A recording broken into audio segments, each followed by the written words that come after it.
Assalamu alaikum. We will start the program of this seminar with the recitation of the Holy Quran, and I request Isam and Isaac to come and recite the Holy Quran.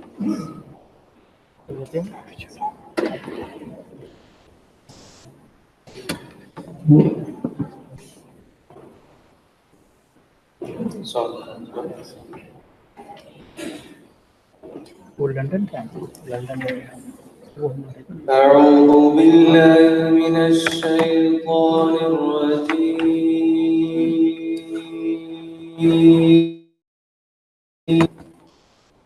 بسم الله الرحمن الرحيم.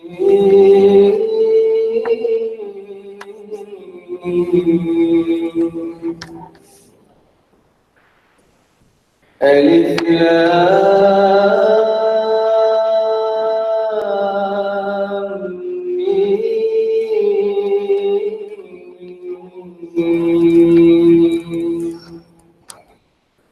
ذلك الكتاب لا ريب فيه هدى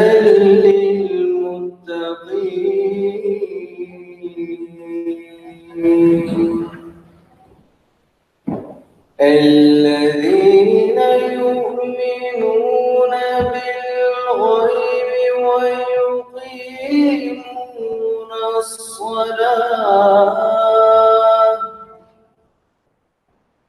ومما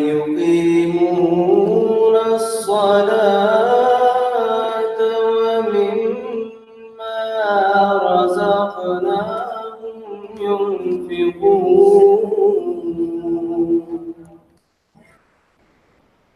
والذين يؤمنون بما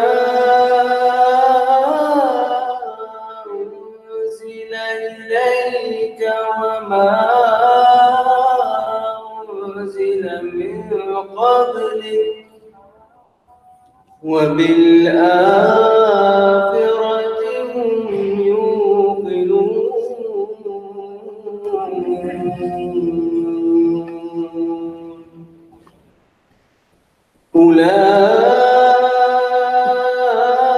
أولئك على هدى من ربهم وأولئك هم المفلحون.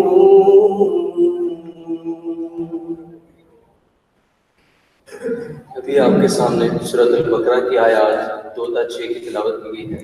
ان آیات کریمہ کا اردو ترجمہ پیش خدمت ہے.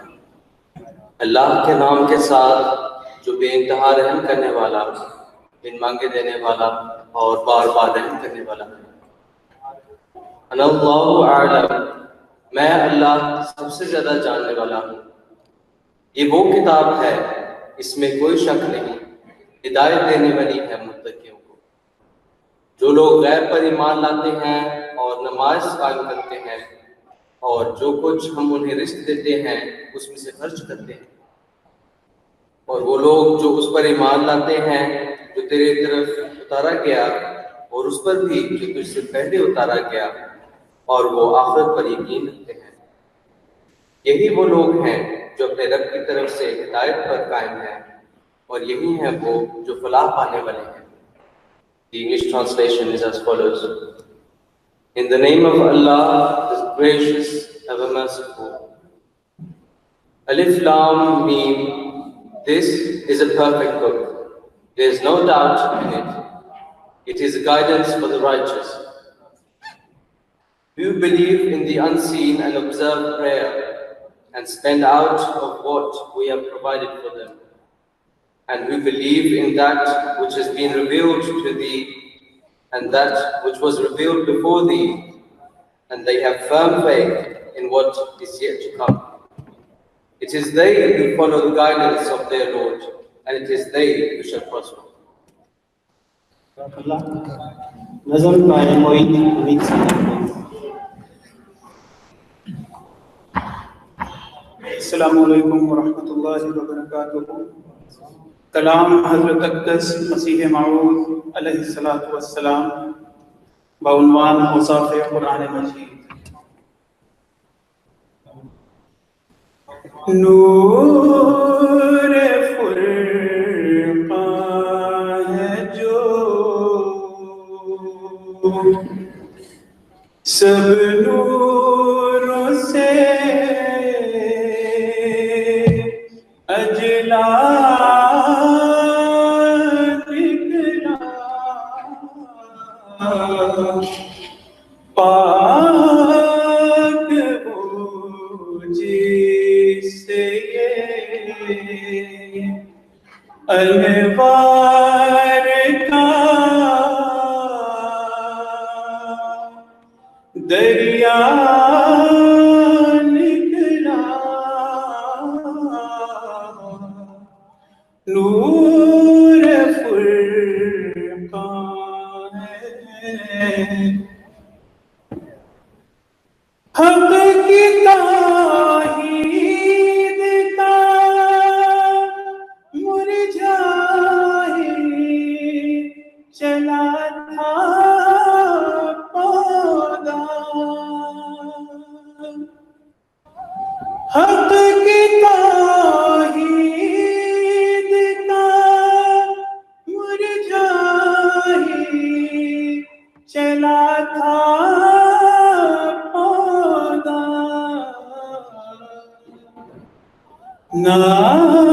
ناگہاں غیب سے یہ چشمہ اصفا نکلا ناگہاں غیب سے یہ چشمہ اصفا نکلا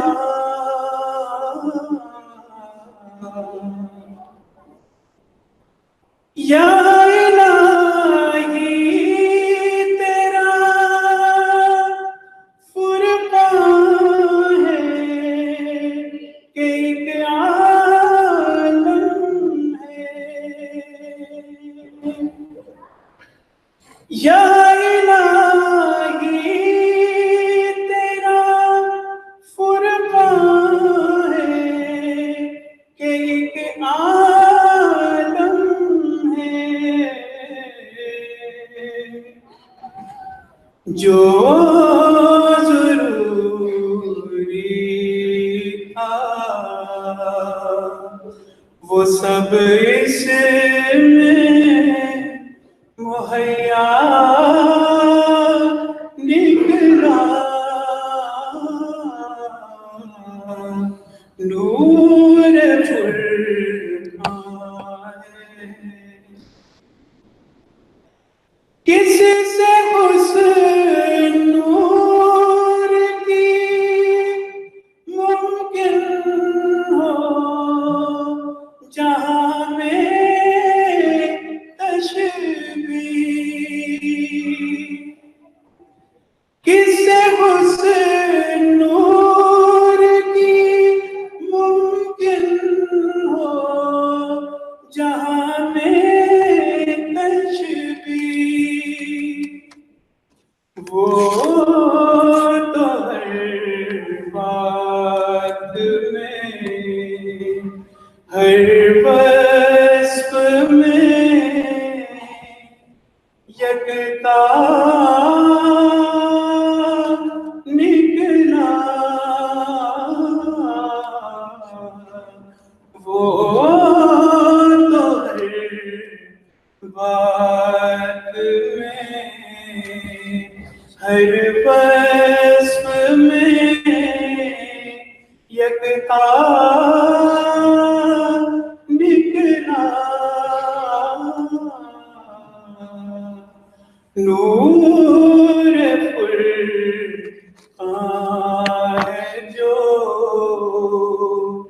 سب نوروں سے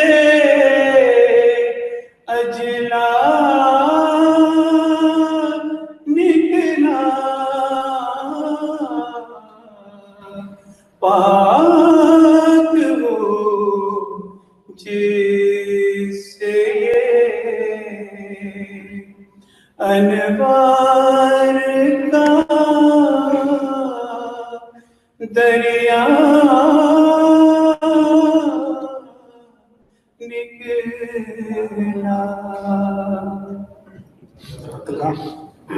So we have our first presentation, that is an introduction to the variant reading of the Holy Quran, and this will be presented by Sayyid Rashid Ahmed.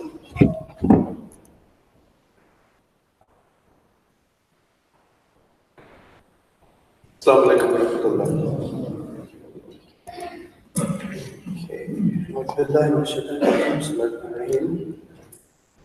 The Holy Quran, it is the literal word of God revealed to the Holy Prophet Muhammad sallallahu alaihi wasallam. The purpose of this short presentation is to outline the multiple readings of the Holy Quran. This is particularly important because, especially nowadays, with the recent attacks against the Holy Quran, particularly by Christian missionaries who are accusing the Holy Quran of being changed. Some of you may have heard of some of these missionaries, for example, J. Smith. He's particularly active on YouTube, and he is raising a lot of these allegations now. So the history goes that basically for the last few hundred years, biblical scholars have applied critical methods of interpretation of the Bible, such as source criticism, redactional criticism, historical criticism, and textual criticism. And now a lot of scholars are applying the same techniques in the Holy Quran.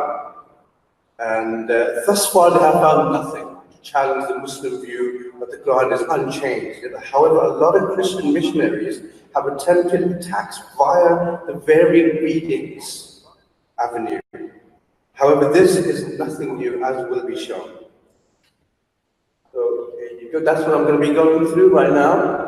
So we will briefly talk about the variant readings, the Qira'at, the unbroken chain, and then we'll go into the conclusions with some examples and the conclusion as well. So regarding the revelation of the Holy Quran itself, the Holy Quran states, the month of Ramadan is that in which the Quran was revealed as a guidance for mankind, with clear proofs of guidance and discrimination.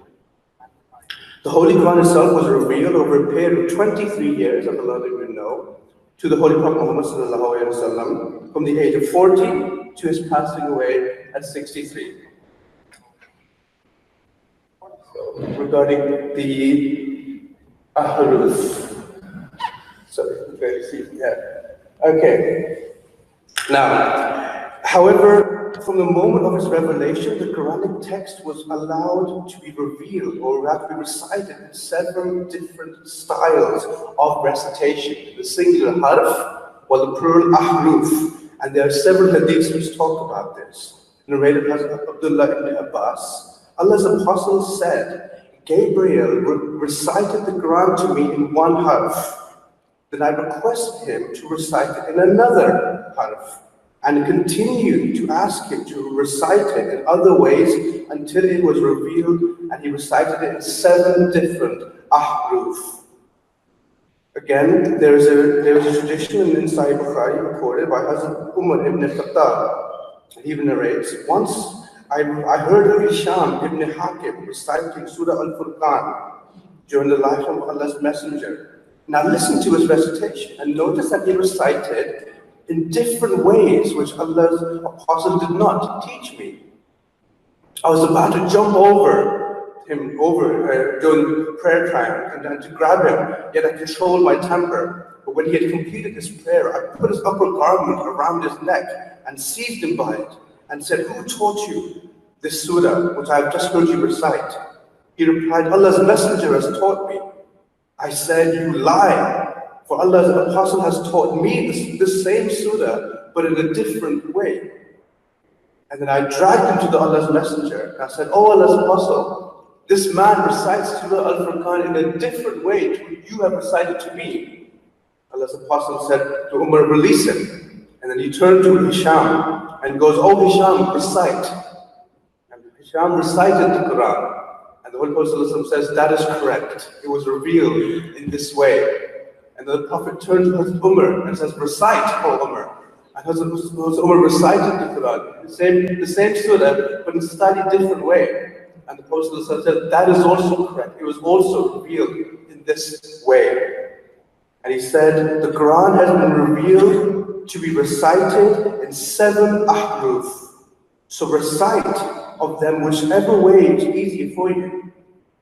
So it appears that the reason for the Quranic revelations is in different ahruf was to make it memorization and was to make it easier for the Arab people to recite and to memorize the Holy Quran. All 7 styles were accepted and equal. And the Prophet, peace and blessings of Allah be upon him, forbade his companions to argue over the differences. He states, verily the Quran has been revealed to be recited in 7 ahruf, and every harf you recite have done so correctly. So do not argue, since this may lead to kufr. Now the meaning of ahruf has been debated for centuries by many scholars. And there are in fact multiple meanings to it, but generally it is referred to as a dialect or a mode of expression of how to recite. So what this can mean is occasionally singulars can be changed to plurals. Grammatical persons can be changed as well. For example, a first person in one verse, in another recitation, that first person can be changed to a third person.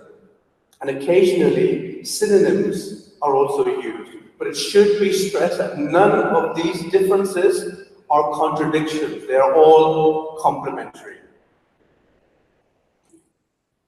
So regarding the qira'at, now the ahruf were revealed by God to the Holy Prophet Muhammad with subtle differences.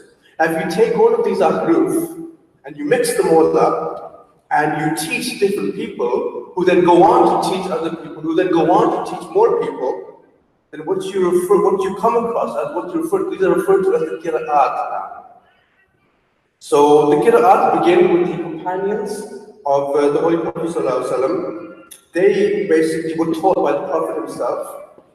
They then spread out to the Islamic Empire and then taught other people. And these people then taught other people. And this carried on and on and on. Go on. Now later, Islamic scholars, about 100 or so years later, started documenting these qira'at. For example, the first scholar to write about them was Imam Abu Ubay, who documented 25 different qira'at. Other scholars like Abu Ja'far al-Dabri, the famous historian, compiled a list of about 20, but it was Imam Ibn Mujahid who documented in detail and chose 7 different qira'at and classed them to be the strongest. Imam Jazari a little later added 3 more to these. So now we have 10 different qira'at, which are considered to be the strongest qira'at. These are recited around the world. Now all of these 10 qira'at have strong chains back to the Holy Prophet Muhammad sallallahu alayhi wa sallam. If we take the most famous qira'at of that of Imam Hafs, you notice that at the bottom of the Imam Hafs. Now he lived in Kufa in Iraq.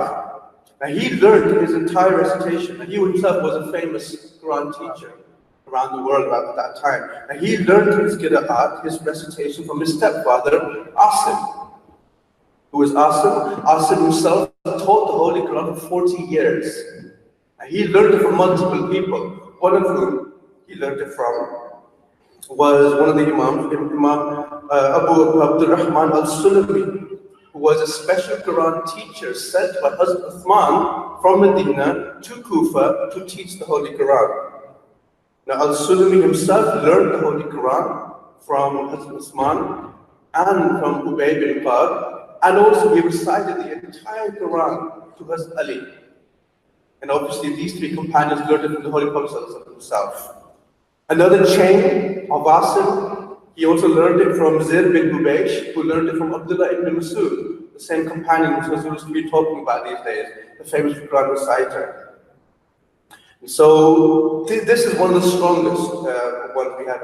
Now other Quran reciters also are famous and incredibly important people. So we will move on to the next one.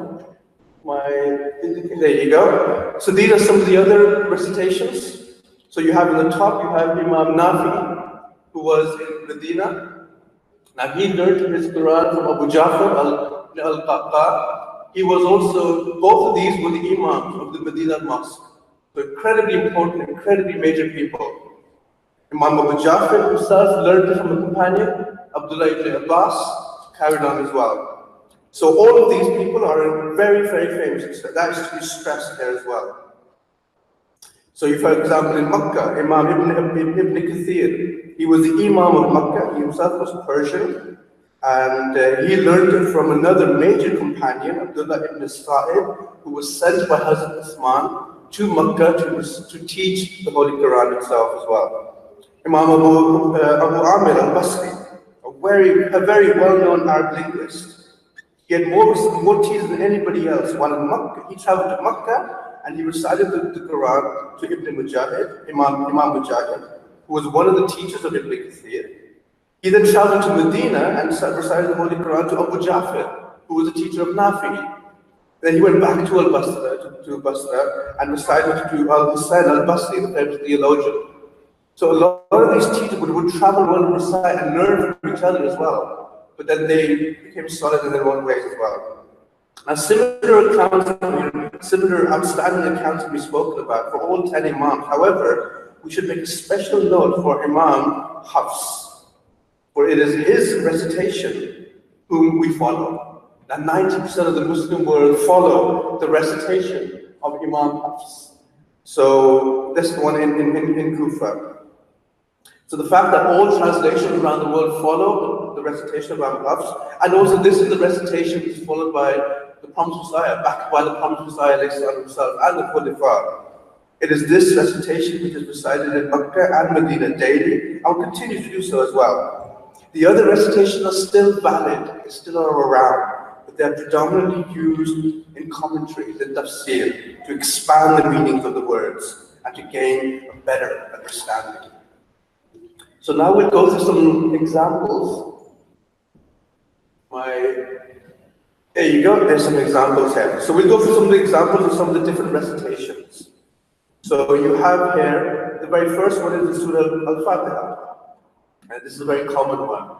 Imam Hafs recites it as Maliki Yawmiddin.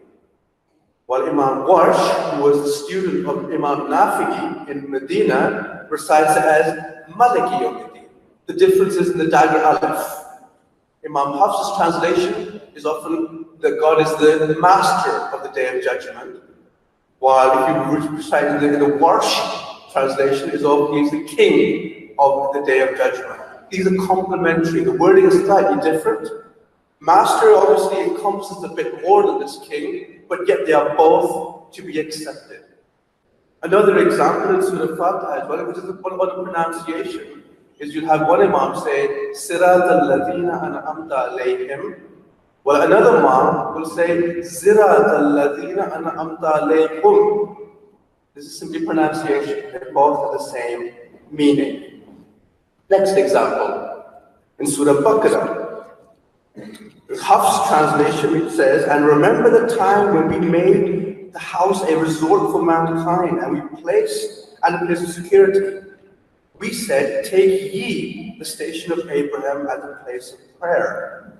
While Imam Hafs says, and they took the station of Abraham as a place of prayer. The difference is in the vowel, on the kha. In Imam Hafs recitation, we have a kasra, which makes it into ittakhidhu, while in the Warsh, it is a fatha on the kha, making istakhadhu.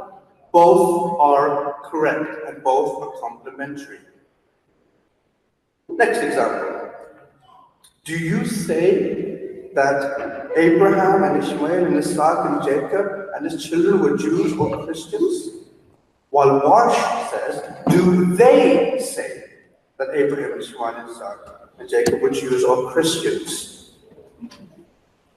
So the difference here again is, both are correct and both are traceable back to the Holy Prophet ﷺ. The difference again is a simple letter. In the Hafs, it is taquluna, while in the words it is yaquluna. The context shows that God is speaking about the Jews and the Christians. Carry on with this. In the same Surah Al-Baqarah, This is regarding the verse of fasting. The prescribed fasting is for a fixed number of days. But whoso amongst you is sick or on a journey should fast the same number of other days. And for those who are unable to fast only with great difficulty is an expiation, the feeding of a poor man. While the wash has the same verse, but then it ends by saying the feeding of poor men. This is an example of a singular noun changing to a plural. Both are correct. If you just look at the context and the interpretation, it's relatively simple. Each fast that you miss, you feed a poor person. So if you miss one fast, you feed one poor person. If you miss 3 fasts, you feed 3. There is no contradiction in this. In the same chapter, in Surah Baqarah, they ask thee concerning wine and games of chance, saying in both there is great sin and harm, and also some advantages for men. Yet the wash has the same verse, yet it says in both there is plenty, or there is much sin. This is an example of a synonym being used. Hafs uses the word kabirun, while the Warsh uses the word kathirun. There is no contradiction, it is simply a slightly different word being used in these recitations. And finally, again in Surah Baqarah, if you give alms openly, it is well and good, but if you hide them and give them to the poor, it is better for you. And He will remit you for many of your evil deeds. He referred to Allah. While the Warsh has, and we will remit you of many of your evil deeds. So again here, this is a change in the person.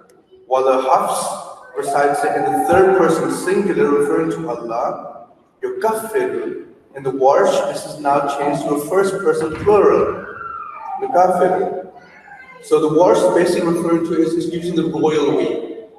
Again, there's no contradiction here, and both of these recitations are traceable back to the Holy Prophet Muhammad sallallahu alaihi wasallam.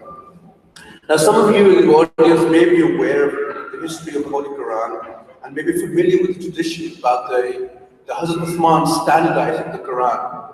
So what he did is he produced standardized copies of the Holy Quran, dispatched them to different cities around the world, and ordered the other Muslims to destroy their own personal copies. And you're probably wondering, how did these varied readings then survive if he produced these standardized copies?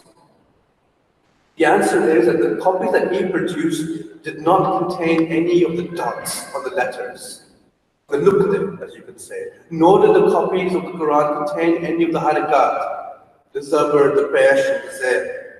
The copies only contain the consonantal skeleton text.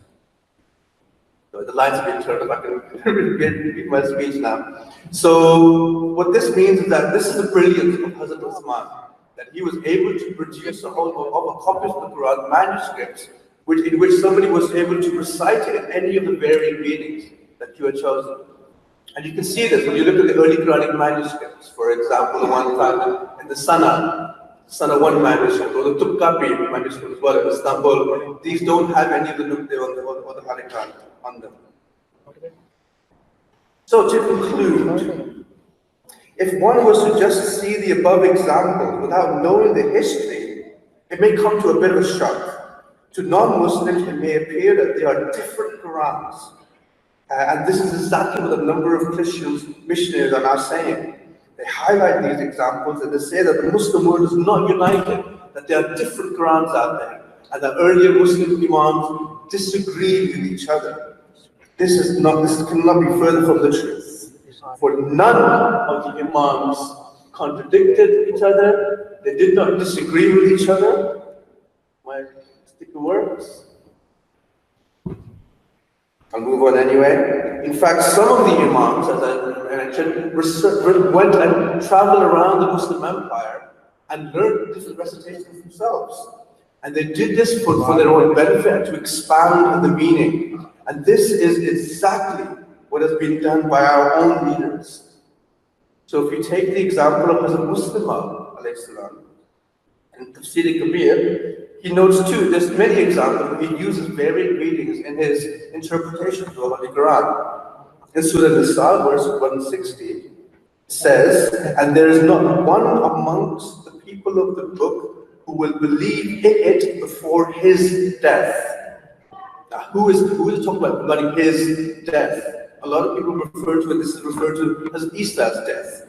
But Hazrat Mustafa disagrees with this and says that the context goes against this. And then he uses a variant reading which basically which has their death. Mawtihim rather than mawtihi. And this basically supports his interpretation. Likewise in Surah Maryam in verse 772 it reads, then shall we certainly pick out from every group those of them who were most stubborn in rebellion against the gracious God. And surely we know best those deserving to be burnt therein. And there is not one of you but will come to it. So this is referring to hell, and the Quran says not one of you will come to it. Here the second Khalifa argues that this last verse where it says not one of you will come to it, does not refer to the righteous people. And he points out a variant reading of the verse where it states minhum rather than minkum, which translates the variant reading basically says not one of them will come to it. So this is where some of the examples of variant readings are very, very useful in the interpretation of the Holy Quran. Now this phenomenon should not cause alarm to anyone. For even now, within the revelation of the promised Messiah, there are variant readings.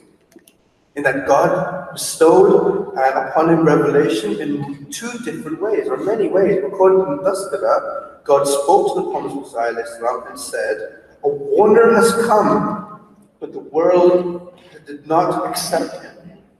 And again, God revealed the same revelation, but this time he said, a prophet has come, but the world did not accept him.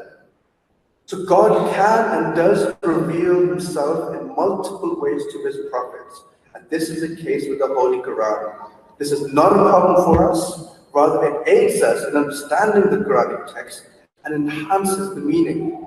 Such is the beauty of the Holy Quran, a multiple text, a multi-form text, preserved orally and in written form in the last 1500 years. Jazakallah.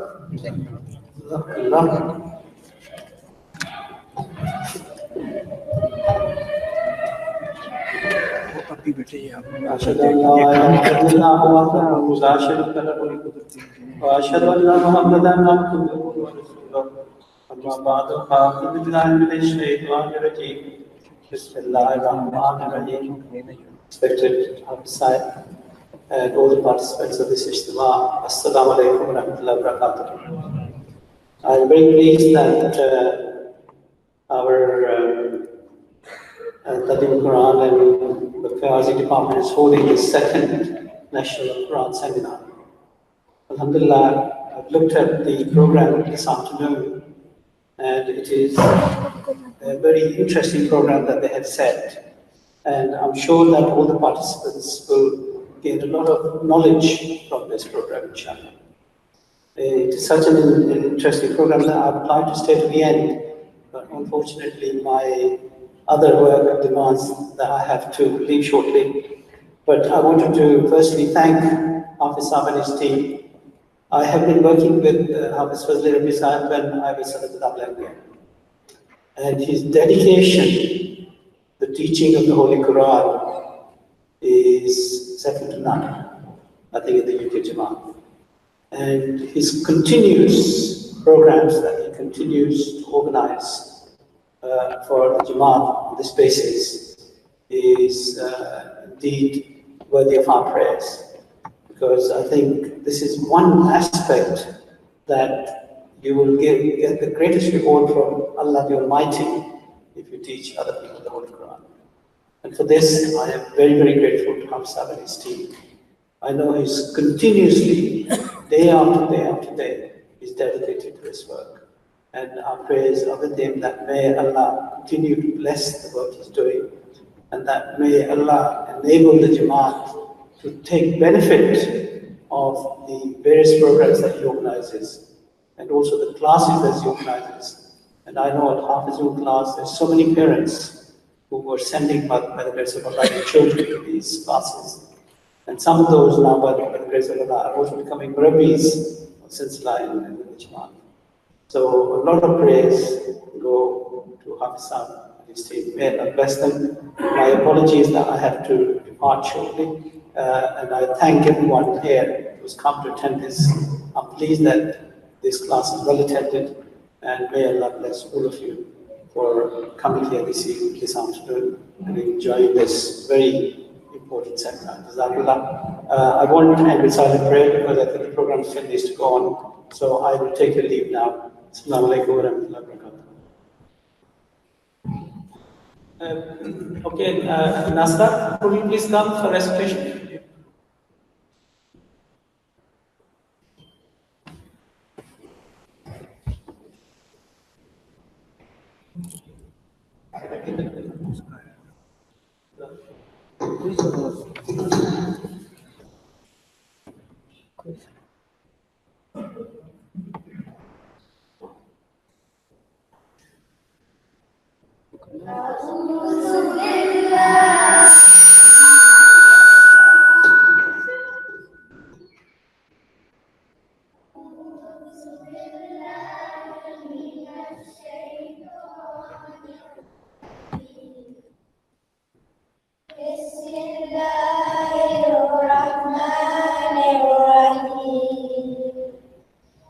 ألم تر كيف فعل ربك بأصحاب الفيل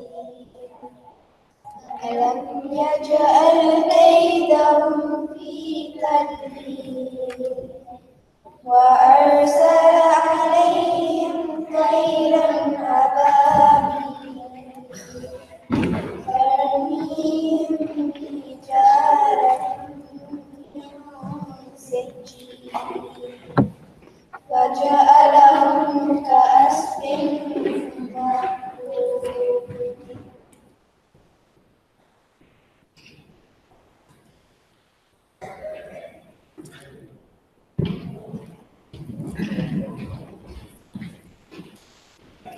Now, the next item is developing a living relationship with the Holy Quran. And I will request Mrs. Hafia Khan, Lajna Qur'an teacher, to kindly present her subject.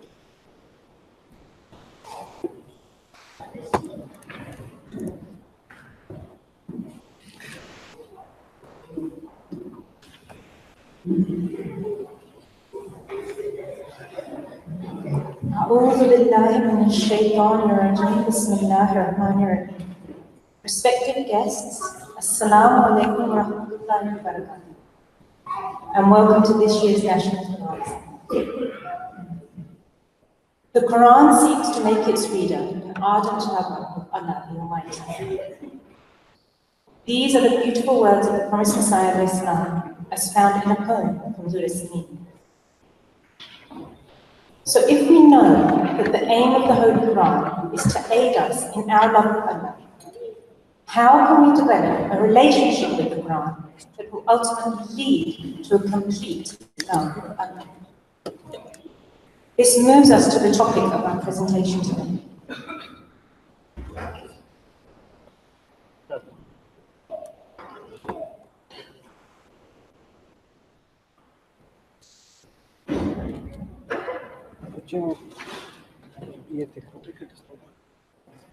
Sorry, one isn't one. खुद ही कर ले नीचे कर ले इससे वो working ना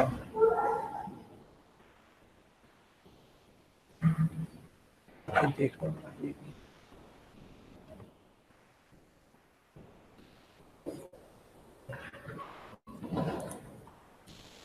क्यों नहीं जा रहा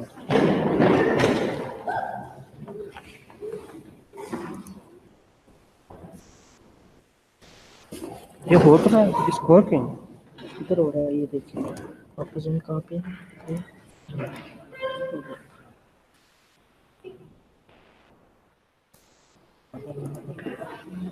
खोल स्लाइड शो खोलिए अब हो रहा है इतना चेंज हो रहा हो गया Well, you can continue with your subject.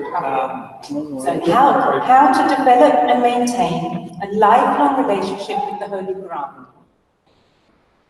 What do we mean here when we say a relationship with the Holy Quran? Essentially, we are talking about a love. Creating a love for the Holy Quran that will be lifelong. A definition of love is dedicating one's life for the purpose of being as near to the loved object as possible. So much so that one starts to manifest the attributes of the beloved. So what we want to create is such a deep love for the Holy Quran that we start to manifest its attributes, just as our beloved Master, the Holy Prophet ﷺ, had done. Declaring his love for the Holy Quran, the promised Messiah ﷺ stated, I call Allah to witness that the Holy Quran is a rare pearl, and Allah is my witness that if there had been no Quran, I would have found no delight in life. It has nurtured me as an embryo is nurtured, and it has a wonderful effect on my heart. Myself is lost in its beauty. Just by hearing these words, it pulls the righteous towards wanting to have such a relationship with the Holy Quran. And we know that we should create this relationship. Why is it then that even though we know this, some people still find it difficult to develop such love?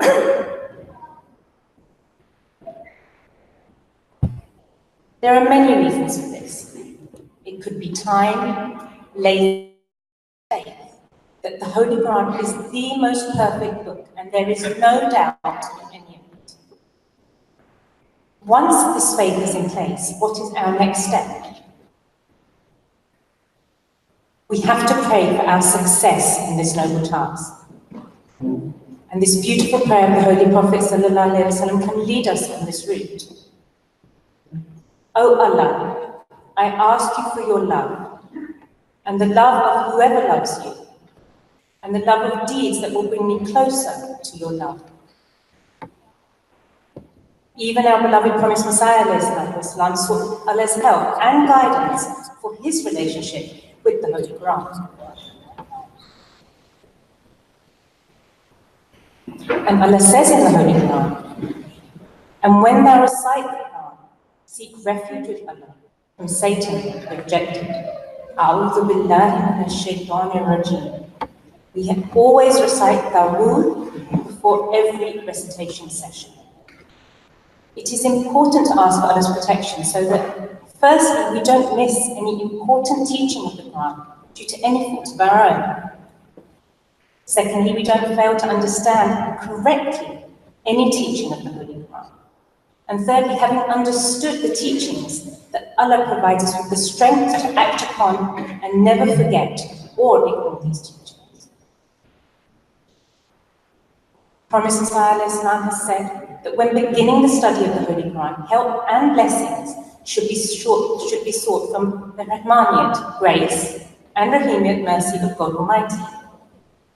He alone can provide us with all the means which are needed before an effort can be put in, and bless our efforts with good results. Therefore, whenever we recite the Holy Quran, we should always begin with Tasmiyah. Bismillah ar-Rahman ar-Rahim.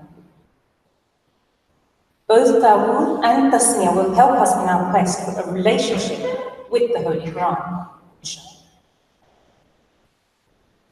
We know that love for anything or anyone develops over time. As you learn more about the object of your affection, and the more you spend time with it. The same goes for the Holy Quran. The more time you spend with the Quran, the more your love will grow for it naturally. There are numerous actions which can help us in our quest to develop this love. Whatever we do, we should try not to get overwhelmed. One way to do this is to start slowly, just a few minutes a day at the beginning, can be all you need to get you onto a lifelong relationship. There is a Japanese trick to help overcome laziness and procrastination. This is called Kaizen, the 1-minute principle. Kai meaning change, and Zen meaning wisdom. That is using wisdom to make a change. This philosophy is stating that when you want to do something new, just do it for 1 minute a day. Time yourself and make sure you do it at the same time every day. This will lead to the action becoming a regular habit. This is similar to what we have been taught about our recitation of the Holy Quran, that we should be regular in our recitation and try to recite at the same time every day, preferably at Fajr. Reciting at this time helps us to develop our love because we are not distracted by worldly issues. Our beloved Hazur, has also explained that regular recitation every morning will help to inculcate the love for the Holy Quran in the hearts of our children and will make them aware of its significance in this ever-changing and dynamic world. Some people argue that there is no point in simply reciting in Arabic. This couldn't be further from the truth. These are the words of Allah. Reciting every single letter carries a blessing for us. The Holy Prophet ﷺ stated, "Whoever reads a letter from the book of Allah will receive a good deed from it, and the good deed is multiplied by 10. I do not say that Alif Lam Mim is considered a letter. Rather, Alif is a letter, Lam is a letter, and Mim is a letter. But obviously, we all know that no relationship with the Holy Quran can be complete without an understanding of it. Therefore, reciting translation and further explanation is very important. Allah has told us in the Quran not to be happy with simply reciting, but that we should also reflect on the meanings of the verses to gain the full blessings from our relationship with it. The companions of the Holy Prophet ﷺ would ask him constantly about the meanings of specific verses in order to deepen their knowledge and love the beautiful guidance given in the Holy Quran. Our beloved Rasul has emphasized that regular recitation of the Quran, whilst reflecting on it, will not only instill a love for the Quran in the hearts of our children, but will also generate a love for the sake of Allah between husband and wife. Furthermore, if we mention the translation to children and give them brief descriptions of the events in the Holy Quran, this will instill an eagerness in them to learn more. And when our children question us about issues and topics in the Quran, it gives us the opportunity to do further research and develop our knowledge to give them appropriate answers. Promised Messiah Islam has explained to us that the Holy Quran is easy to understand. We just have to open our hearts to it.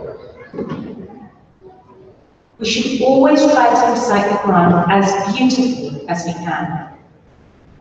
Our beloved Rasul stated that we should read the Quran slowly, thoughtfully, and with one's best pronunciation. This doesn't mean that we have to sound like a professional writer, but we should aim to improve our pronunciation, most importantly, so as to ensure we are not changing the meanings of the words that we recite by unknowingly reciting them correctly. By focusing on this, it will help us with regards to fluency and memorization. This being said, many of us non-native Arabic readers do find it initially very difficult to correct our recitation if we have not been taught the correct pronunciation from childhood. But don't fret. Our beloved Holy Prophet ﷺ has given us such a ray of light in regard to this also. As Aisha relates that the Holy Prophet ﷺ said, "One who is well versed in the Quran will be in the company of those angels who are scribes, noble and righteous. And one who falters in reading the Quran and has to strive hard to learn it will get a double. How gracious is Allah the Almighty, who makes this task a blessing for us and wants us to succeed in building the relationship.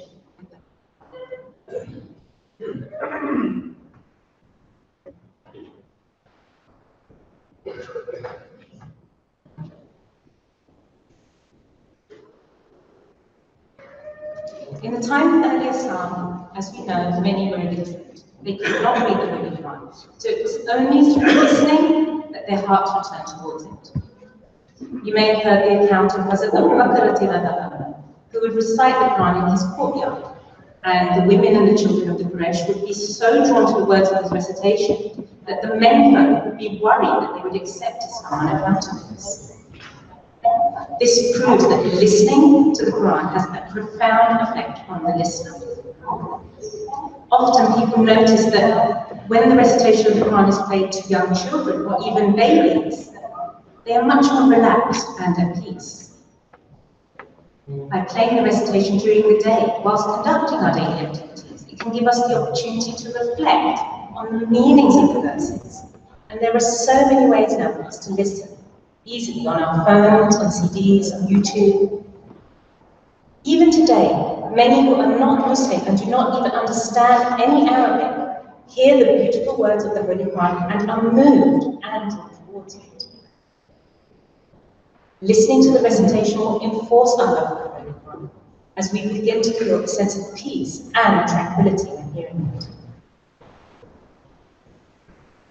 Even our beloved Holy Prophet ﷺ, who was an embodiment of the Holy Quran, used to feel such love and pleasure when listening to the recitation.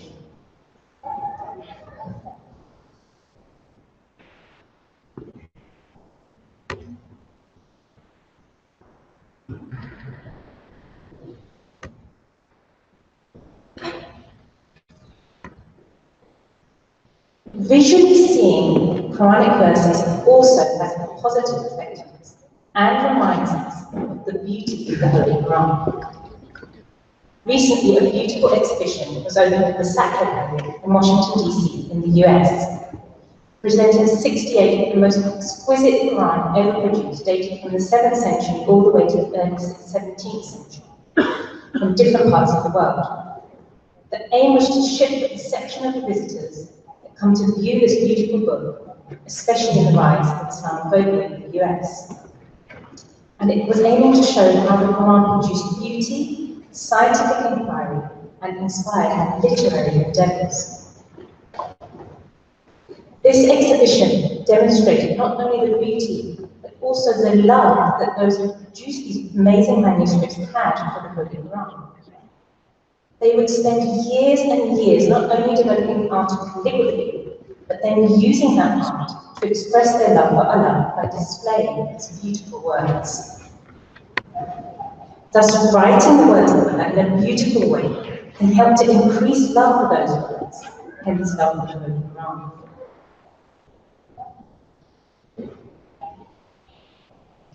Setting on this endeavour to create a deep love for the Holy Quran is obviously a personal journey, but finding like-minded people and working together with them can be a huge moral support for us. And when we are finding things hard, this support can help us to remain motivated and on the right path. We also know that the company we keep has an effect on our minds and the way we think. Therefore, having companions who are also striving to seek the love of the Holy Quran is such a blessing. We are so lucky in the Jamaat that we have ample opportunities to meet with each other and study the Quran together.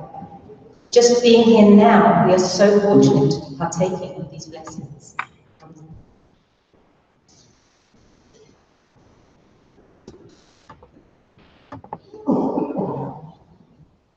We try to memorize parts of the whole of the Holy Quran for the sake of pleasing Allah. Memorizing the Quran is a blessing for both males and females in this world and in the hereafter. It improves our memory generally, which is obviously useful for all, and it requires a great deal of discipline and exemplary time management, skills which are essential for academic and professional life. Most importantly, by memorizing the Holy Quran, it is a constant companion for us in good times and bad.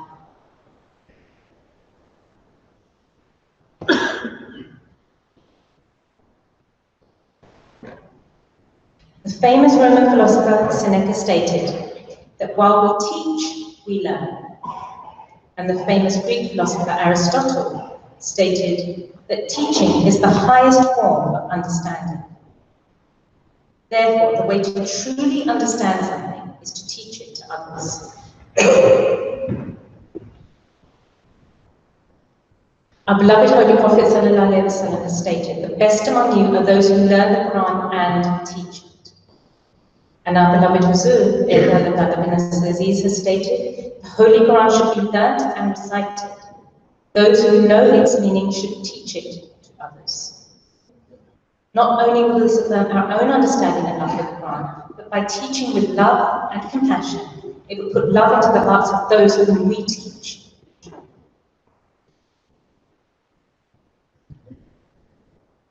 I hear and I forget. I see and I remember. I do and I understand. Confucius.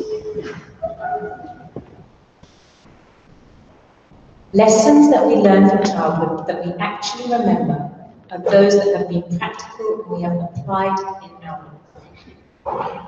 The same is the case with the Holy Quran. The more we apply its teachings, the more we fall in love with it.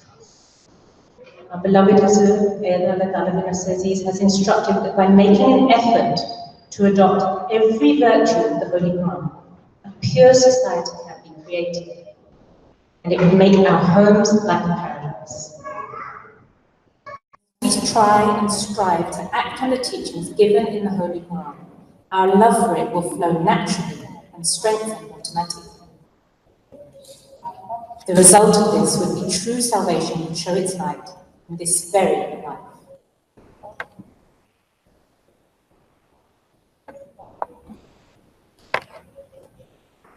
The ways of true and perfect salvation have been opened by the Quran, and all the rest is its reflection. Therefore, study the Quran with care and hold it very dear, with a love that you have not for anything else. So with the grace of Allah, by using these methods, we can begin to develop a loving relationship with the Holy Quran.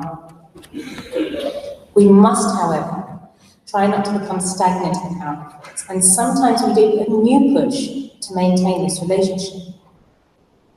Our beloved Huzur recently mentioned in his Friday sermon that we should always aim and strive to be better and never become complacent in our spiritual efforts. There are numerous things we can do to help us in this process. By studying the lives and following in the footsteps of those who have had a relationship with the Holy Quran, it can further enhance our love for it. We should read the hadith of the Holy Prophet ﷺ and the accounts of his khulafa and other companions. The promised Messiah ﷺ has written numerous books, prose and poetry about his deep love for the Holy Quran. And by reading such works, one feels drawn towards wanting that same relationship. Hazrat Khalifatul Masih I once stated, in heaven, I would beg Allah to be given a copy of the Holy Quran, so that I can recite and listen to the Quran, both on the day of judgment and in heaven. Such a deep love is something that we should all be striving for. We are so lucky that within the Jamaat we have so many methods and ways to gain further knowledge of our love for and further our knowledge and love for the Holy Quran. For example, we have the Dars of Hazrat Talimul-Quran IV, where he has discussed extensively the manifold meanings of the verses of the Holy Quran.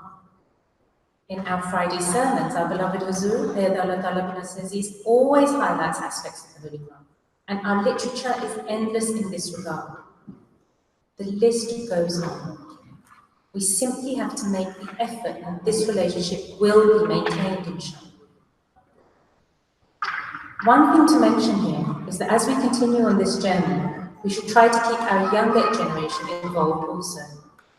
When our children are very young, they are much more likely to listen to their parents and follow their good example. And as they get older and become young adults, there will be lots of conflicting messages that they will be getting from school, society, about social, moral, and spiritual issues. Keep the lines of discussion open with them. Guide them and answer their questions by using the Quran. Show them that it is not a storybook set in the past, but a guidance for all time.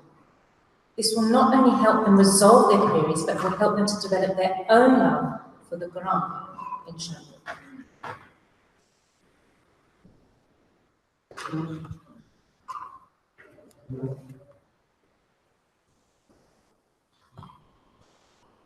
So what will be the effect of developing this love? These are just a few of the bounties which are mentioned in the Quran itself. The promised Messiah has stated that those who honor the Quran will be honored in heaven. This honor is summed up in the following hadith. One who recites the Quran and acts upon its teaching, on the day of judgment his parents will be given a crown to wear. One who recites the Quran and acts upon its teaching, on the day of judgment his parents will be given a crown to wear, whose light is better than the light of the sun in the dwellings of this world, if it were among you. So if this is the case of his parents, what do you think of him who himself acts upon it? To sum up, in order to develop and maintain a lifelong relationship with the Quran, we have to create a love for it. This will happen when we make a pure intention to create this love and ask Allah for His help and guidance in this endeavor. We must be willing to give time to this relationship and not be disheartened by our weaknesses. By doing this and applying what we learn from the Quran to our daily lives, we open the doors to peace in this world and salvation in the hereafter. Remember, the Holy Quran is not an ordinary book. It is the exact word of Allah, as revealed to the Holy Prophet ﷺ, through the angel Jibreel 1400 years ago. It is our direct link to Allah. Hazrat Ali radiallahu summed up this beautifully when he said, "When I want to talk to Allah, I pray. But when I want Allah to talk to me, I read the Quran." May Allah help us all in this endeavor.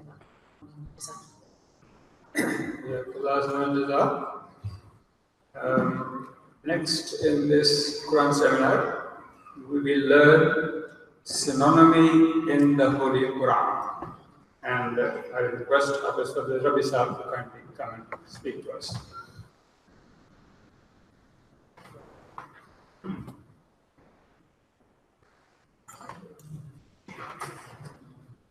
Assalamu alaikum wa rahmatullah.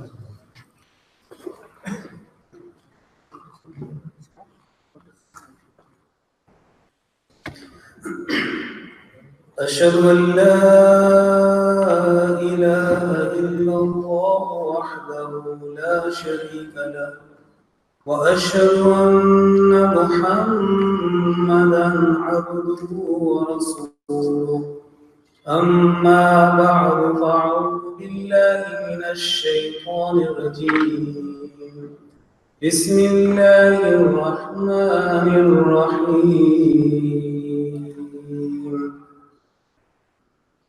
إنا أنزلناه قرآنا عربيا لعلكم تعقلون. Allah the Exalted says in the Holy Quran, we have revealed the Quran in Arabic that you may understand. And further it says in Surah Hud, Kitabun uhkimat ayatuhu thumma fussilat min ladun hakimin khabir. This is a book whose verses have been made unchangeable, and then they have been expounded in detail. It is from one, the most wise, and all the way. Now, if we study the Holy Quran and read from first page to the last page, we find that there are approximately 78,000 words in the Quran. But in actuality, the vocabulary is only 2,000 words.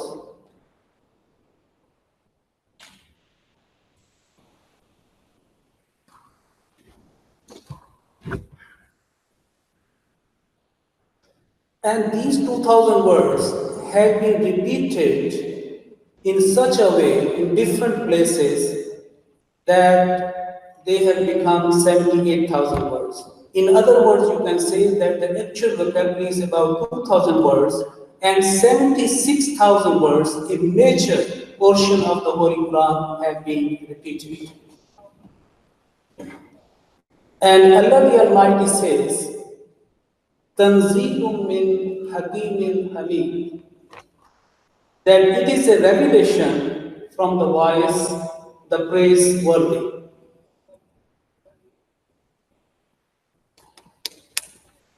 Now it says that every word which has been repeated and has been placed in certain verses have some hikmah and wisdom and knowledge from Almighty Allah. Now I like to mention about the synonymy in the Holy Quran, which is the topic of my today's presentation.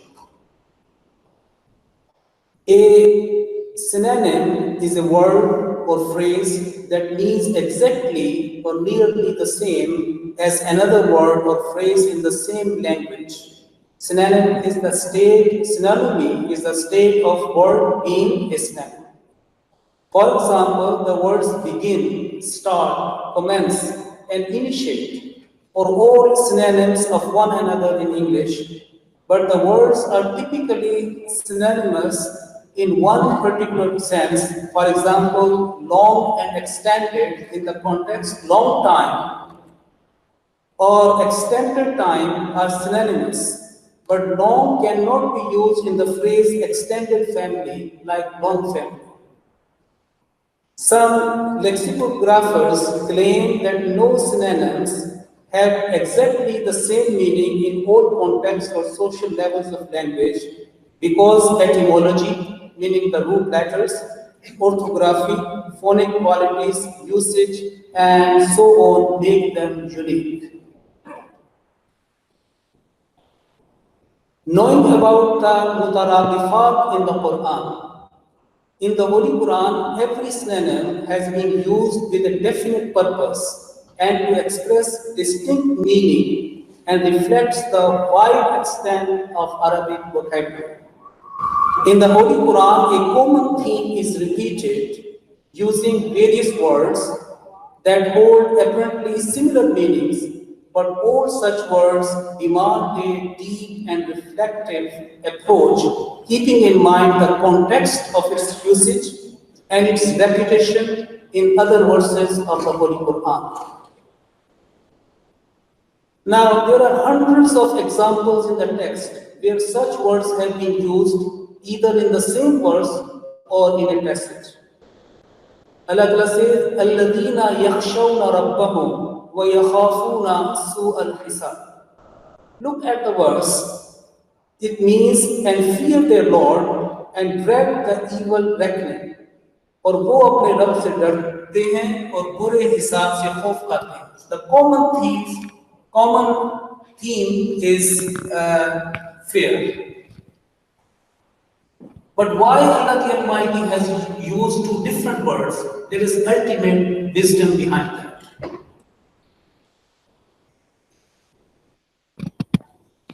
Next, we have another example I like to quote. Allah Ta'ala says in Surah Al-Kabut, وَلَقَدْ أَرْسَلْنَا نُوحًا إِلَىٰ قَوْمِهِ فَلَبِثَ فِيهِمْ أَلْفَ سَنَةٍ إِلَّا 50 عَامًا فَأَخَذَهُمُ الطُّوفَانُ وَهُمْ ظَالِمُونَ. And we certainly sent Noah to his people, and he dwelt among them 1,000 years, save 50 years. Remember, in the translation, the word for sana, the meaning for sanatin and aman is the same here. But Allah the Almighty has used different words, and there is a hikmah, there is a philosophy behind that. But in the translation, most of the time it is not manifested. Now, the very first verse, which is Bismillahir Rahmanir Rahim, and we know that the Rahman and Rahim belong to the same family. They belong to the same root letters. The word Rahman denotes mercy, comprehending the entire verse. The Holy Promised Messiah ﷺ has expounded in great detail in his tafsir, in different books, about the real wisdom and the philosophy and the detail about the difference about Rahman and Rahim. He mentions that the word Rahim denotes a mercy limited in its scope but repeatedly shown. And Rahman extends not only to the believers but also non-believers and the whole of creation, whereas Rahim mostly applies to the believers. The Holy Prophet ﷺ said, is reported to have said, that the attribute of Rahman is of this life, while the attribute of Rahim is of the next life. All that we receive of good in this world is the favor of God, and we are provided it before our birth, and which shows that He is Rahman, the bestower of gifts before birth, while Rahim is the giver of the blessings as a reward. Rahim, who gives the best reward on hard work.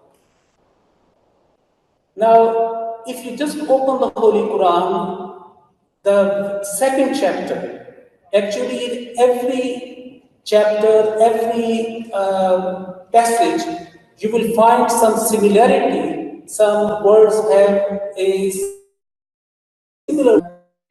I like to mention about the word shak, doubt. Now in the Holy Quran, the three words have been used to denote the meaning of shak, doubt, raibun, shakkun, and niryatun. And now, you see, Alif Lam Mim, Zalikal Kitabu La Rayba Fihi. This is a perfect book, there is no doubt in it. Now, what is the difference between Raib, Shak, and Nirya, which is similarly translated, same translated, doubt, doubt, doubt. But there must be some philosophy and wisdom behind it.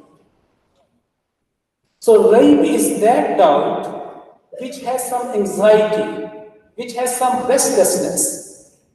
It is says in the Holy Quran, Raib al-Manun means the dangers of life. And when the adversity, the opposite of the prosperity, when a person feels that I will be misguided and this is not the right way, at the end I will be, do not find the success, I will fail. The word right shows about that. Allah Ta'ala says in the Holy Quran, إِنَّهُمْ لَفِي شَكٍّ مِّنْهُ مُرِيبٍ, that those who disbelieve, those who are the objectors, disbelief of Al-Quran, the Holy Prophet ﷺ and Allah, they are in that doubt which makes them restlessness. Next we find قَالَتْ رُسُلُهُمْ أَفِي اللَّهِ شَكٌّ فَاطِرِ السَّمَاوَاتِ وَالْأَرْضِ. Their messengers said, are you in doubt concerning Allah, make of the heavens and earth? Remember the word shakkun and the translation is the same, doubt. Now what is the difference of shak and raib? What is shak? Shak is used, the word shakkun is used at that time when a person has two set of thoughts, thought 1 and thought B. And in his or her estimation, it has the same value, but because of the lack of knowledge or ignorance, he finds a doubt in a certain thing. For example, Allah Ta'ala says, "Afillahi shakkun fatir as-samawati." Do you have a doubt in the being, supreme being Fatir, the originator, who has originated the samawat, the heavens and earth? Who is the one? He is the only one. After having such an ultimate knowledge, you are making a doubt in his being.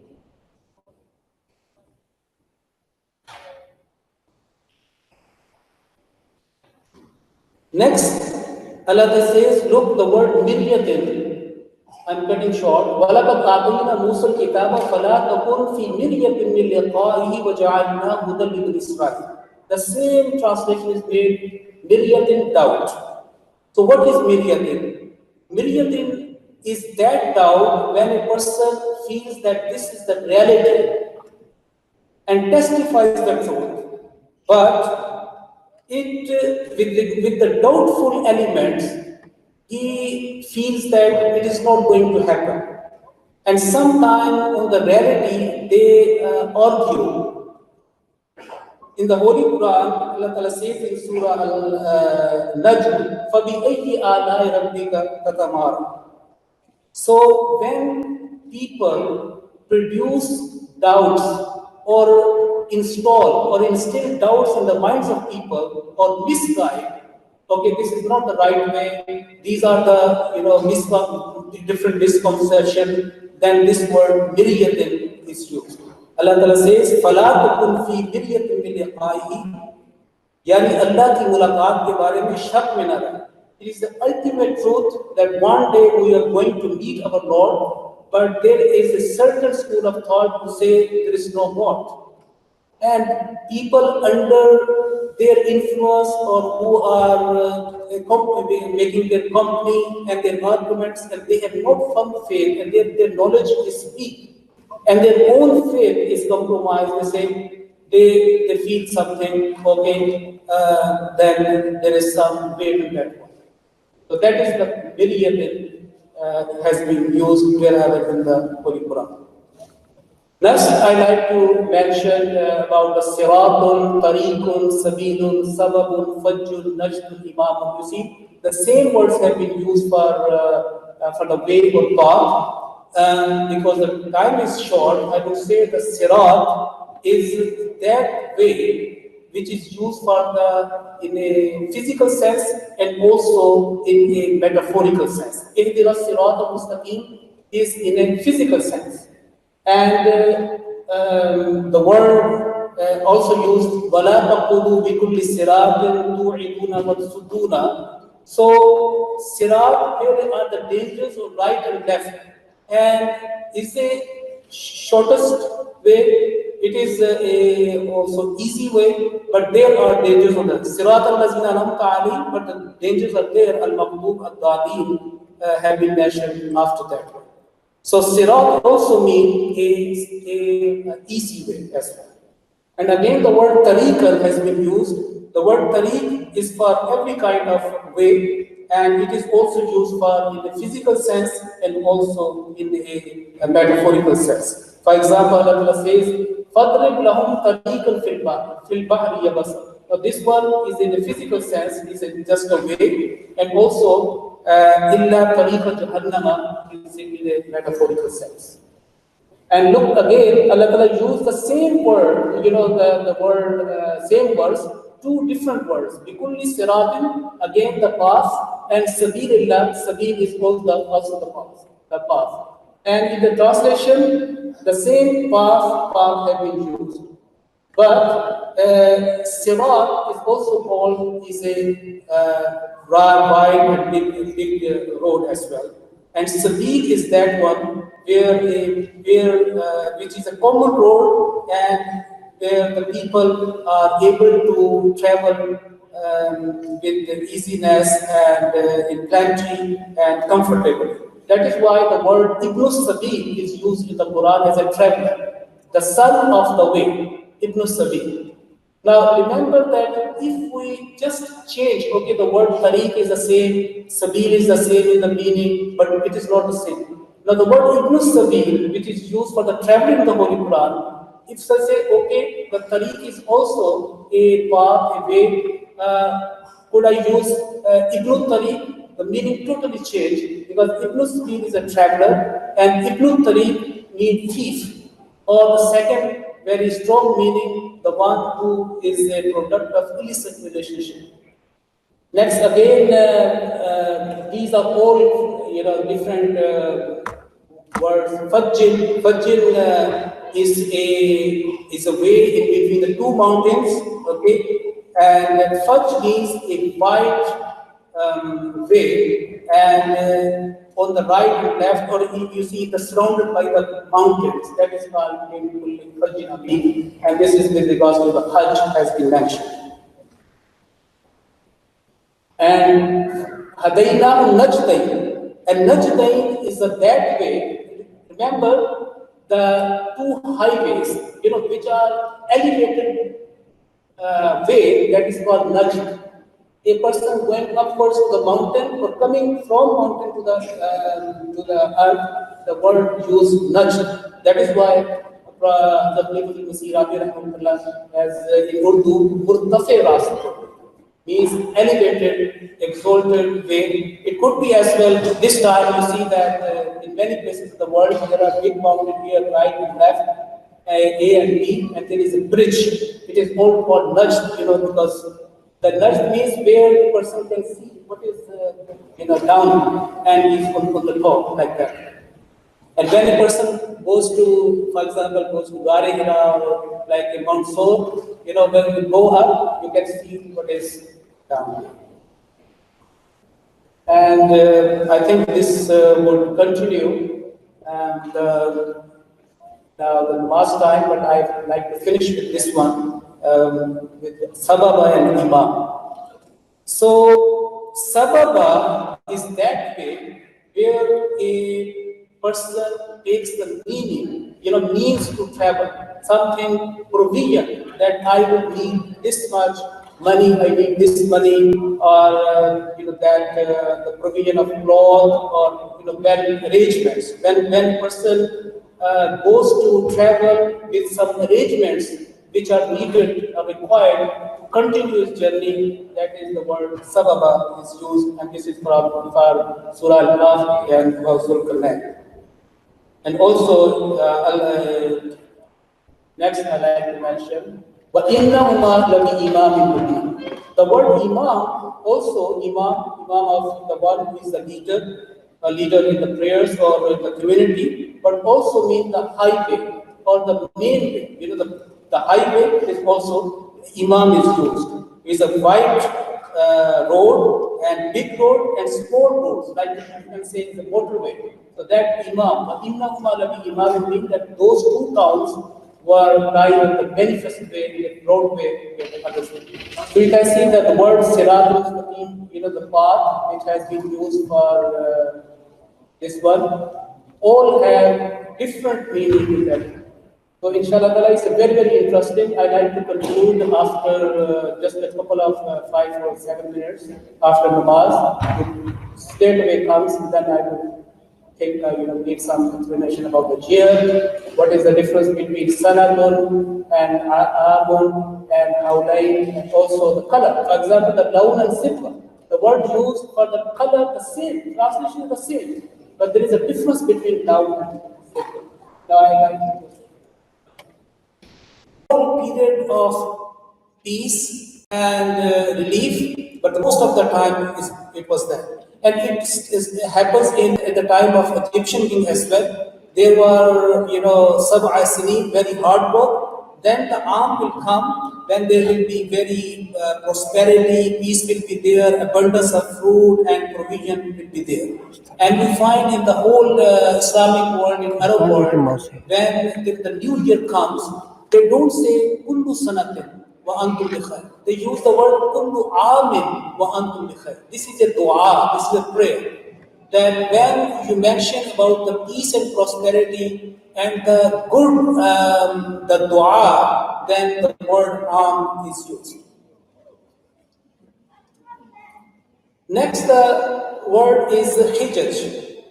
Now here, the Father-in-law of Hazrat Musa ﷺ is being mentioned in Surah Al-Qasas. قال إني أريد أن أنكحك إحدى ابنتي هاتين على أن تأجرني ثمانية حجج. Remember, the translation is the same years. Sanatan has not been used by Allah. Am has not been used, but the word is hijaj. Hijaj is the plural of hajjatun. That is why it is said when there is a big festival or a big, landmark in the history, then that the name of that landmark is attached to the word of hajjatun. Hajjatun is a singular and hijaj is a plural. We say, you may have heard many times and read in the books, Hajjatul Wida. When the Holy Prophet, the last pilgrimage. So, when there is a lot of people are coming and there is a plenty and abundance coming and going, and there is a landmark in the history that is called Hajj. And in the time of Hazrat Musa Islam, it shows that there was not a sophisticated or calendar system at that time. Only something very remarkable, incident happened, and people remember that time. For example, that year the famine came, that year the flood came, that year, that great thing happened. And we say that Amul Fi, like that, or Amul Huzn. So, at that time, say the Hijaj from one landmark and then the whole year. See, I remember Hazrat Khalifatul Masih Rahmatullah used to say that our year starts with Ramadan. And being a Hafiz Quran, I would say that the most important for me is Ramadan, and my year starts from Ramadan to Ramadan. And this is called Hajjatul, and the plural is the Hijaj. So the word use has been used, that particular some important event or landmark in the history is mentioned when the word Hijaj is used, and that is why the Hajjatul Wida and similar things have been mentioned. Now, in part number 2, you will find وَالْوَالِدَاتُ يُرْضِعْنَ أَوْلَادَهُنَّ حَوْلَيْنِ كَامِلَيْنِ, and mothers shall feed their children for 2 whole years. The word hawlain for 2 years. The word hawl has been used. Not sanatan, na'am, not hajjatun. Allah the Almighty has used the word hawl. Hawl is basically hala means to change from one condition to another. Allah Ta'ala says, وَحَالَ بَيْنَهُمَ الْمَوْجُ فَكَانَ مِنَ الْمُغْرَقِينَ. Between the place of Hazrat Nuh and his son, rebellious son, وَحَالَ بَيْنَهُمَا. Between the two, there was a great wave of water, and he became, of those who drowned. So, from one state, from one condition to another condition is called hala. That is why we say in Urdu as well, halat. And halat al-dahar means that adversity, that revolution in the world. And halal haul means when you spend the whole year. So the word haul is from one point to another point. In one year, for example, today is 14th October. 14th October to next 14th October, technically and linguistically in Arabic, it is called haul. There is one, the 365 days, or if you take that as a lunar calendar, then the full circle is made, and that is called haul. And also, the haul has been used in order to, Holy Quran has used for in matters of Salat Asr. The iddah, when there is a mention about iddah or certain waiting period or certain things, or even Allah Ta'ala mentions about the age of a person, Allah Ta'ala uses the calendar, not solar calendar, but the lunar calendar. Allah Ta'ala says, Inna iddata shuhuri inda Allah isna ashara shahra. In the estimation of Allah, there are 12 months. And Allah does not mention here the solar calendar, the solar, like we say January, February, March, not that man. Minha arba'atul hurum. Those 4 Islamic months which have been used. And when we find that promised Messiah was given this prophecy that you will be given life about 80 years, or some years come, less or more. If we take that prophecy or that ilham into a lunar calendar, it is exactly according to that one about 76 or around 77 years. So this is the one important point. Allah Ta'ala says in Surah Baqarah, "Wasiyyatan you see, look this that get into their wives provision for a year without them being turned out. So this is also very encouraging. Now let's come to the word rang, which is color. What is the difference between lawn and sibgha? Now, lawn and sibgha, lawn means a black, white, or any natural color. Okay, Allah says, وَمِنَ الْجِبَالِ جُدَدٌ بِيضٌ وَحُمْرٌ مُخْتَلِفٌ أَلْوَانُهُ. Allah is mentioning about the mountains, which are some are red, some are white, and multiple colors. So the natural color is used, the word used lawn. Okay. When Hazrat Musa according to the commandment of Almighty Allah, told Bani Israel to sacrifice, to slaughter a particular cow, and because they were arguing, they were not ready to sacrifice a this, that, what is its color about that cow? But the word sibgha is used when a person, colors something. That is why the word sabbab is used, the one who dyes, the makes you, the colors, the clothes, or other thing. And the baptism or baptize, when a person is baptized in the Christianity, in Arabic it is called, sibgha. And also when a person takes the attributes, good or bad, of a certain school of thought, it is also a sibgha. And Allah says in the Holy Quran, Sibghatullah, وَمَنْ أَحْسَنُ مِنَ اللَّهِ سِبْغَةً. Meaning that Sibghatullah, color of Allah, means the color of the attributes, the influence, the impression of the attributes of Allah the Almighty adopted, and وَمَنْ أَحْسَنُ مِنَ اللَّهِ سِبْغَةً. So in nutshell, lawn is a natural color, and Sibgha is that color where a person either get involved in that one, or tries to color someone, and it is used for metaphorically as well and physically as well. If a particular scarf is colored, as for the ladies or others, this common thing, and also when a person gets the impression. And the last I like to mention about the word, the use about the insan or human. The word insun, insiyun, annas, unas, anasiyun belongs to the same family. Insun is a noun for a particular category. Allah says in the Holy Quran, وَمَا خَلَقْتُ الْجِنَّ وَالْإِنسَ إِلَّا لِيَعْبُدُونِ.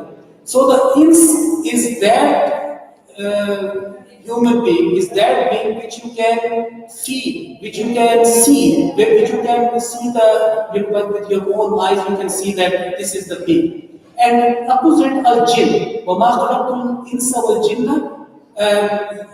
وَمَا خَلَقْتُ الْجِنَّ وَالْإِنسَ, jinn is invisible creature of Allah the Almighty, detail, Allah knows the best.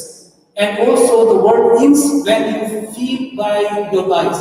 Hazrat Musa saw a fire on the mountain and used inni anastu nar. So that is why it is said. And the word also, the insan, insiya, nas, from the same root, but it is said that insan, there are two meanings. One, that when people are inclined to each other and make a company, good or bad, that is insan. Hazrat Masih Maud also used this philosophy, that why the word insan has been used, because they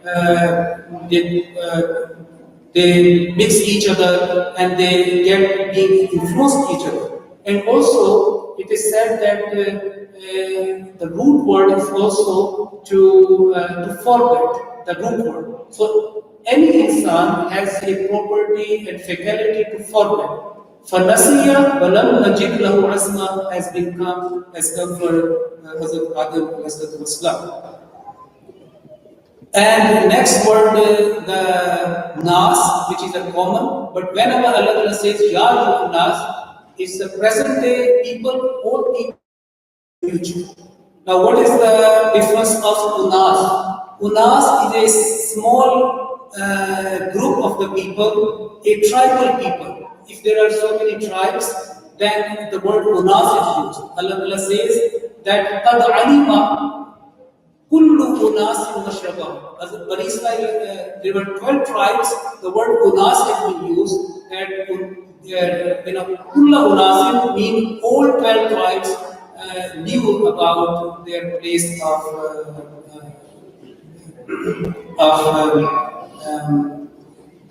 drink. And the word anasiya is used for the big group of the people, the word anasiya is used.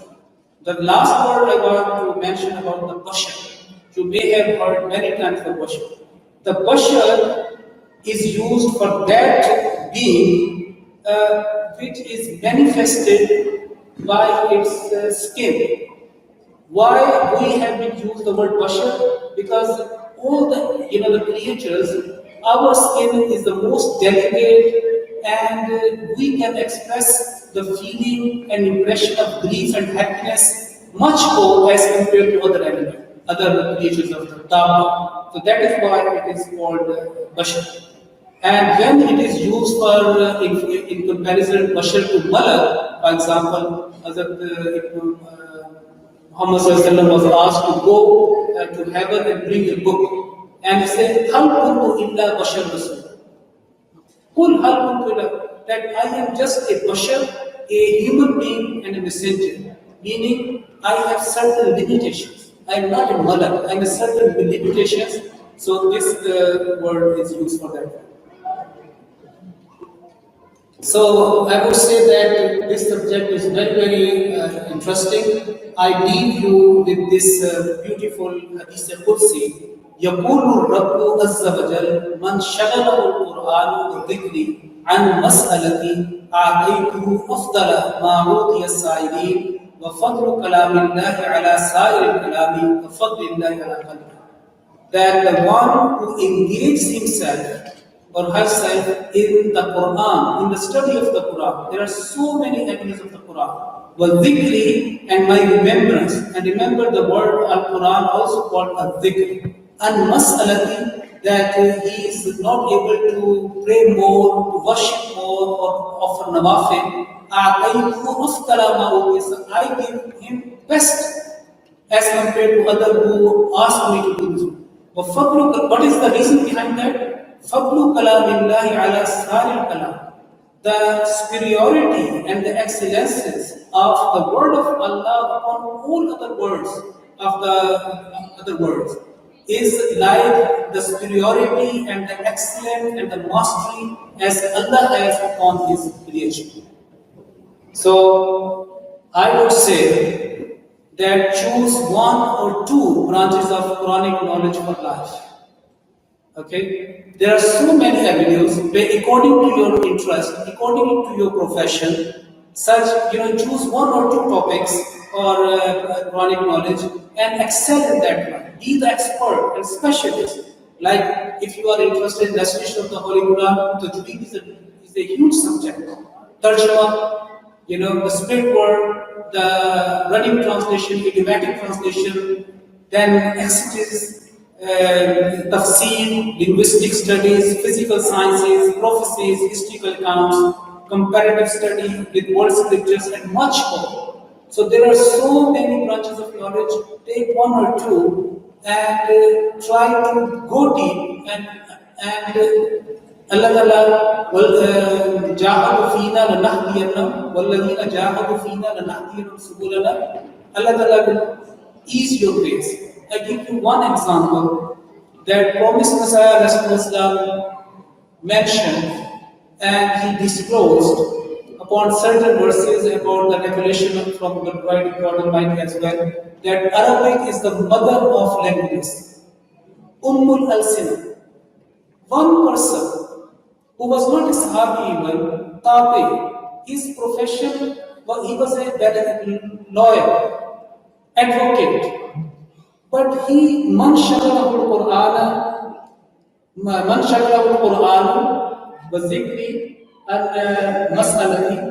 He took the challenge and he traced Arabic to 63 languages. I am talking about Hazrat Sheikh Muhammad Ahmad Mazhar. What he done, he was the embodiment of this. Okay? 63 languages is not a small job. It's a hobby and part-time. His main profession was he was an advocate, lawyer. But he did that. So you can find some branches of knowledge, Quranic knowledge are interesting, and then go deeper into that one, and then take the blessings or glad tidings or promise which has been mentioned in this Hadith al-Qudsi. You see, these are the words of the second in category, second in degree in importance as compared to the Quran, Hadith al-Qudsi, Allah's word. So with this one, I conclude, and I like to say thank you very much for your listening and for your journeys.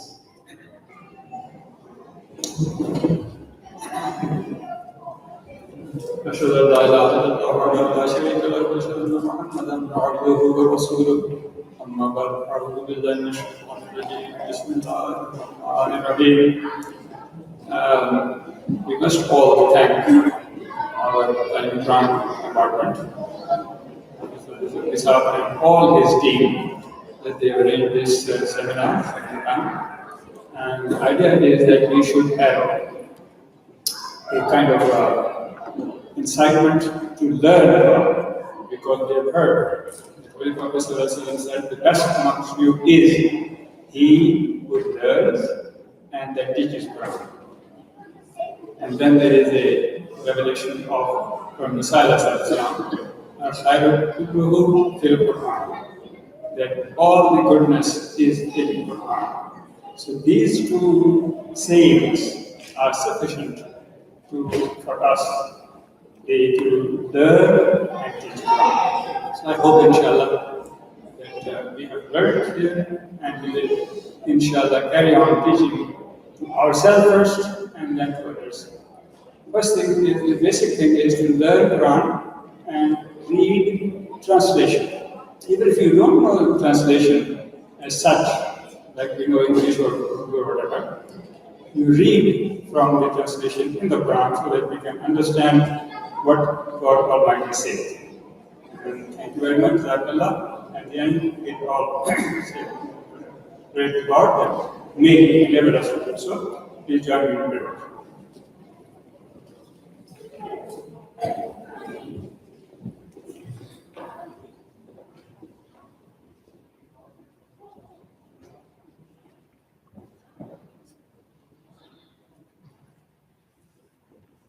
Ameer.